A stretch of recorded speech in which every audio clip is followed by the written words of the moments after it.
If you're a regular on this channel, you already know we don't waste time with fantasy survival talk. We look at what actually worked, what kept real people alive in real crises. And today we're going straight into the trenches of WWII culinary endurance. Before we start, make sure you subscribe to the channel because we dig into history the way serious researchers do, and you don't want to miss the next deep dive. Now, let's get into the foods that fed soldiers, prisoners, civilians, and resistance fighters when everything else collapsed. These recipes aren't museum pieces. They're practical, scalable, and absolutely capable of feeding you through any modern crisis if you understand how they were made and why they worked. Let's talk about how trench cake became a lifeline when supplies collapsed. Trench cake wasn't designed to taste good. It was designed to survive transport across a war-torn world and still deliver calories when men had nothing else. The original mixture used flour, lard or margarine, vinegar to activate minimal baking soda, and whatever dried fruit a family could spare. The brilliance of trench cake is shelf stability. With almost no moisture and no ingredients that spoil quickly, a single loaf can last weeks if kept dry. Modern survivalists can use the same formula today. Replace fresh ingredients with shelf-stable ones, use dried fruit or even powdered fruit mix, and bake low and slow until nearly dehydrated. Wrapped in wax paper and cloth, it becomes a compact emergency ration. In a crisis scenario, power outages, evacuation, long-distance trekking, this is the kind of food that earns its place in your pack because it simply doesn't quit. How Scottish oatmeal cookies evolved into a wartime endurance food. Before the war, these were simple working-class biscuits.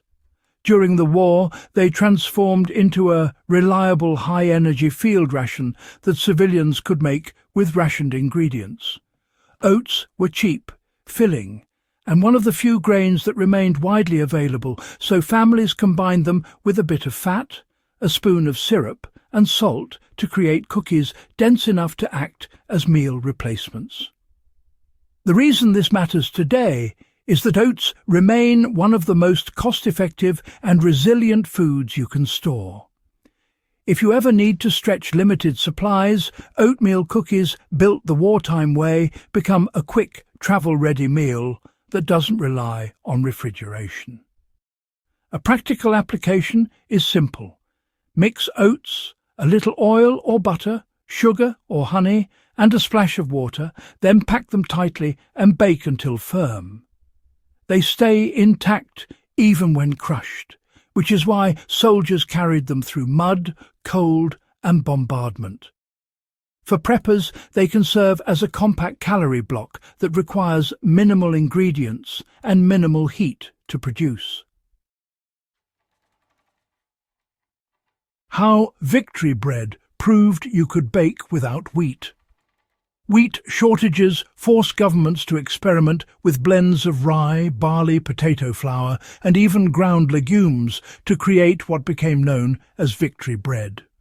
People hated its texture, but it kept them alive, and that's the point. It also taught an important survival lesson.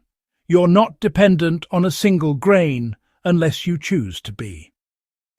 Victory bread is still valuable today because crises, economic or environmental, tend to disrupt grain imports first. Knowing how to make bread without wheat gives you resilience. A modern version uses 1 part rye flour, 1 part barley flour, and 1 part mashed potatoes or potato flakes. Mix, add salt, water, and a little yeast. It rises slower and bakes denser, but it fuels you steadily. If your modern supply chain breaks down, this bread is proof you can adapt. If you want a practical test, try baking a loaf using only non-wheat flours for an entire week, and see how drastically your dependence on conventional bread changes. Why wartime mock dishes turned scarcity into survival strategy. Wartime cooks didn't just stretch ingredients, they recreated entire foods using substitutes. Mock goose used potatoes, apples, sage, and a bit of fat baked together to mimic the richness of a roast bird. Mock cream used flour, milk, and sugar boiled into a thickened illusion. Mock fish cakes use mashed beans rolled in breadcrumbs. This wasn't just creativity, it was caloric problem-solving. These recipes show exactly how to replace expensive, scarce, or perishable foods with cheaper, longer-lasting ones while maintaining the psychological benefit of a full meal. If you ever lose access to meat, dairy, or other staples, these techniques let you recreate the nutritional role of those foods. Try taking any favourite meal you rely on, say a beef stew, and remake it using only shelf-stable ingredients. You'll understand immediately why wartime cooking survived long after the bombs stopped falling. How pemmican's European cousin fed resistance fighters in absolute secrecy. Many countries developed their own versions of emergency high-fat, high-protein survival blocks. In Eastern Europe, partisan fighters often combined rendered fat, dried meat, and crushed grains into compact rations they could carry while hiding in forests for months. It wasn't glamorous, but it provided consistent energy without cooking, which was crucial because smoke and fire meant death. This recipe is extremely practical today. Combine dehydrated meat, powdered broth, oats or barley, and melted fat, then press into bars and wrap. It keeps for months and requires no heat, tools, or fuel. Preppers use a similar method for long-distance expeditions or off-grid living.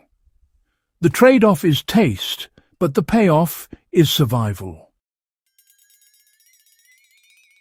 If you're serious about understanding survival through the lens of real history, these recipes aren't curiosities.